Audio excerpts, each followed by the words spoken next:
North Korea has fired ballistic missiles yet again. Two short-range rockets were blasted off towards Japan. The missile launch was the 6th in 12 days. It came just an hour after Pyongyang slammed Washington for its UNSC move. The United States called upon the members to discuss North Korea's October 3rd missile test over Japan. The West has accused China and Russia of enabling Kim Jong-un's provocative behavior. This is because both countries blocked attempts to impose sanctions on Pyongyang. Tensions have remained high in the Korean peninsula. The return of the USS Ronald Reagan in the region hasn't gone down well with Pyongyang. The country sees it as a serious threat to stability. The latest missile traveled over 4,500 kilometers away from North Korea, a distance that puts the U.S. territory of Guam within its trajectory. The flare-up has put one of U.S.'s closest allies, Japan, in a tough spot as well. 北朝鮮は特に今年に入ってからかつてない高い頻度で、かつ新たな対応でのミサイル発射を繰り返しております。ここ数日も立て続けに弾道ミサイルを発射しており、9月末からの短期間でも6回目と挑発を執拗かつ一方的にエスカレートをさせています。一連の北朝鮮の行動は、我が国、地域及び国際社会の平和と安全を脅かすものであり、断じて容認できません。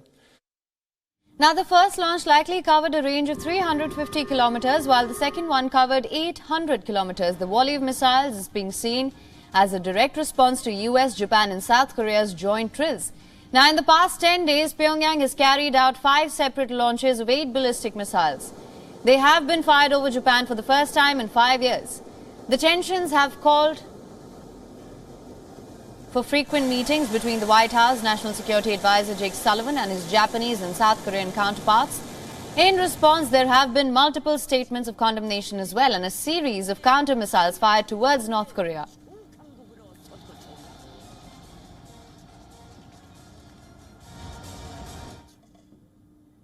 Now, our correspondent Susan Tehrani has been tracking all of the developments very closely. Listen into her report. After the United Nations Security Council held an emergency meeting on Wednesday afternoon to discuss North Korea's test firing of a ballistic missile over Japan, a meeting requested by the United States, Linda Thomas-Greenfield, the U.S. ambassador to the United Nations, read a joint statement on behalf of Albania, Brazil, France, India, Ireland, Japan, Norway, the Republic of Korea, UAE, and the United Kingdom, condemning the DPRK's missile test. During the meeting, the United States accused China and Russia of enabling North Korea's leader Kim Jong-un by protecting Pyongyang from attempts by the United Nations Security Council to impose more sanctions and prevent it by conducting such tests. North Korea has for years been banned from conducting such nuclear tests and ballistic missile launches by the Security Council since it has been imposing sanctions and strengthening sanctions on Pyongyang and cutting off funding for these kinds of missile tests. However, in recent years, veto-wielding powers, China and Russia, have argued for the easing of sanctions against Pyongyang on the basis of humanitarian aid, and also as an incentive for North Korea to return to the negotiating table.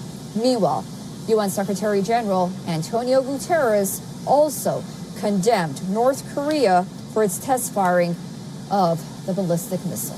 Susan Tehrani reporting from New York for WION World is One.